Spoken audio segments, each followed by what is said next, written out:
जय भीम। मैं मेवालाल और आप देख रहे हैं बहुजन समय। साथियों, आज मैं दिल्ली विधानसभा में आया हूँ। यहाँ पर भारत विभूषण पुरस्कार दिया गया है, तो उस पुरस्कार लेने वाले में मुझे कम से कम 142 लोगों को पुरस्कार दिया गया।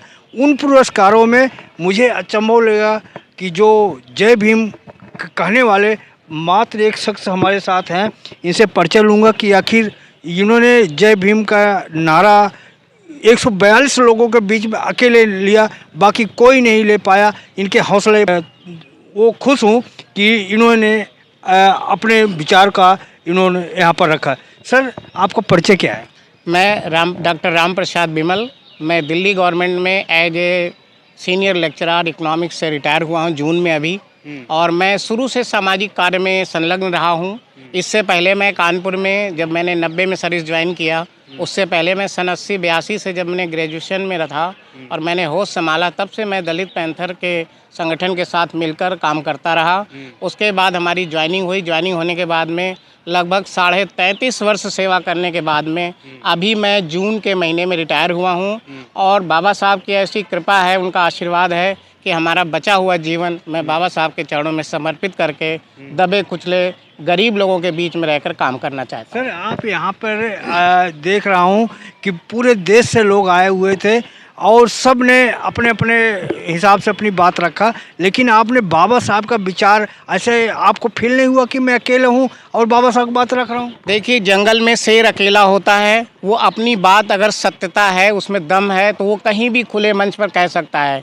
मैं अपनी बात के अटल होने के नाते मैं अपने यहाँ तक के प्रिंसिपल और बड़े अधिकारियों से भी लड़ जाता था, क्योंकि सच्चाई कभी छुप नहीं सकती झूठे वसूलों से, और खुशबू आ नहीं सकती कागज़ के फूलों से। सर, ये जो आपने अवार्ड दिया है, तो आपको सिलेक्शन कैसे किया गया है? ये सिलेक्शन प्रोसेस में हमें इन्होंने क्वेश्चन एयर भेजा था। उस क्वेश्चन एयर में बहुत सारे क्वेश्चन इन्होंने पूछे थे।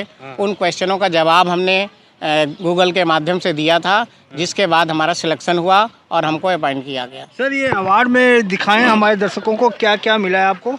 ये है लाइफ भारत विभूषण पुरस्कार 2024 डॉक्टर राम प्रसाद बिमल। आप कानपुर से हैं सर? हाँ जी, मैं कानपुर का, वैसे तो मूल निवासी मैं बहराइच का हूँ, यूपी का। लेकिन हमारे फादर कानपुर में सर्विस करते थे, लाल इमली उन्नन मिल में एज ए मजदूर थे। और मुझे वहाँ से इंस्पिरेशन मिला कि जब हमारे एक शुक्ला अध्यापक ने ये शब्द कहा कि लेबर का बच्चा लेबर ही होगा, अफसर नहीं हो सकता है, वो बात मुझे लग गई और उसी के हिसाब से मेहनत करता हुआ आज मैं दिल्ली गवर्नमेंट में एज ए लेक्चरर रिटायर हुआ हूँ। अच्छा, तो आगे और क्या काम करते हैं? पुरस्कार तो मिल गया है आपको, लेकिन इस पुरस्कार मिलने का रीज़न क्या है? आप क्या करते हैं? सर, मेरा सोशल वर्क है बच्चों के लिए। अब मैं आपको बताऊं, जब मैं दिल्ली गवर्नमेंट में यहाँ पर था, तो मैंने कई बच्चे जिनके पापा जो है सफ़ेदी का काम करते थे, उनका एडमिशन नहीं हो रहा था। बच्चा साइंस पढ़ना चाह रहा था, और मैं समझता हूँ कि नॉर्थ वेस्ट दिल्ली में साइंस का केवल एक ही मंगोलपुरी में स्कूल था, के ब्लॉक का, और बच्चा एडमिशन चाहता था। मैंने उसको अपना भाई कह के उसका एडमिशन कराया, उसकी फ़ीस जमा की। आज वो MBBS डॉक्टर है और अवंतिका में MS करके वो CMO है। और इसके अलावा और कई बच्चे हैं जो कि एज ए टीचर बने हैं। एक रेलवे में, एक CBI इंस्पेक्टर पुरुषोत्तम शर्मा करके एक बच्चा, वो पुरुषोत्तम वो CBI इंस्पेक्टर बना है, जो आजकल दिल्ली में ही पोस्टेड है।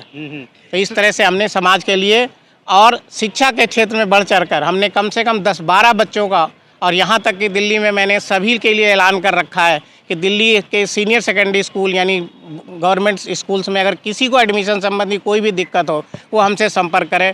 मैं भरपूर कोशिश करके उसका एडमिशन कराने की कोशिश करूँगा। सर, मैं आपसे एक प्रभावित हूँ इस बात का कि इतने लोगों के बीच में अकेला आपने जय भीम कहा, तो हमारे दर्शकों में बहुत ऐसे लोग होंगे कि उनका जो झिझक है कैसे दूर करें कि जी आपके तरह बने को अपनी बात रखें। सर, सबसे पहले तो उनमें एक दृढ़ निश्चयता होनी चाहिए कि हम जो भी कहेंगे सच कहेंगे, क्योंकि सच को 10 साल बाद भी अगर पूछा जाएगा तो वो सच का सच ही रहेगा। झूठ बोलने के लिए, एक झूठ को बोलने के लिए, सत्य को करने के लिए हमें 10 झूठ और बोलने पड़ेंगे, और फिर भी हमारी सत्यता उजागर नहीं हो पाएगी। इसलिए हमें हमेशा सत्य बोलना चाहिए और सत्य पर अटल रहकर, अपनी बात पर अडिग रहकर बाबा साहब के कारवां को आगे बढ़ाते रहना चाहिए। मेरा अभी भी मैं चाह रहा हूँ, आपका हिम्मत कहाँ से आया? देखिए, हिम्मत तो मैंने दलित पैंथर से सीखा है भाई। हमने कई केस ऐसे सॉल्व किए हैं जो कि बहुत ही दर्दनाक रहे। ललई सिंह यादव, विश्वनाथ प्रताप सिंह जी, ज्योति बसु जैसे लोगों के साथ में मैंने काम किया था ज्वाइनिंग से पहले। और ताजुब होगा आपको कि जब मैंने यहाँ 8, 10, 90 को यहाँ ज्वाइन किया था तो 7, 10, 90 को मैं मीटिंग में था और आरक्षण के समर्थन में मेरी रैली थी। वहाँ पर मुझे ये कहा गया, चूँकि मेरे नेतृत्व में रैली थी, इसलिए मैंने ये कहा कि भाई देखो, मुझे कल ड्यूटी ज्वाइन करने जाना है, इसलिए मैं थोड़ा सा साइड बचा के रहूँगा और आप लोग सब साथ में रहिए। तो सारे लोग हमारे साथ में थे। जब इंस्पेक्टर ने कहा कि भाई तुमको पता है कि यहाँ पर धारा 144 लागू है और आप जो है इस तरह से इकट्ठा होकर आ रहे हो, तो हमने कहा मुझे अच्छी तरह से पता है, इसलिए जो है मैं आया हूँ सबके साथ में। तो जैसे ही पुलिस इंस्पेक्टर ने कहा कि चलिए आप गाड़ी में बैठिए, मैंने तुरंत बाहर निकल के ऑटो को रोका और मैं निकल गया। बाकी हमारे साथी अरेस्ट हुए, वो थाना कोतवाली में गए, वहाँ उनकी FIR हुई। बहुत लंबी भीड़ थी। फिर मैं घर आके मैंने तुरंत स्कूटर उठा के मैं वहाँ कोतवाली पहुंचा। कोतवाली पहुंचने पता लगा कि भीड़ ज़्यादा होने के कारण हमारे सभी पैंथर साथियों को जो है कैंट थाने भेज दिया गया। फिर मैं कैंट थाने गया। कैंट थाने जाकर वहाँ पर धुआंधार मीटिंग चल रही थी। वहाँ पर ज्योति बसु जी, विश्वनाथ प्रताप सिंह जी और ललई सिंह यादव जैसे लोग मौजूद थे। उस मीटिंग में हमने पार्टिसिपेट किया। उसके बाद जब मैं बाहर निकला तो इंस्पेक्टर ने मेरा हाथ पकड़ लिया, बोले कि नेताजी आप कहाँ जा रहे हो?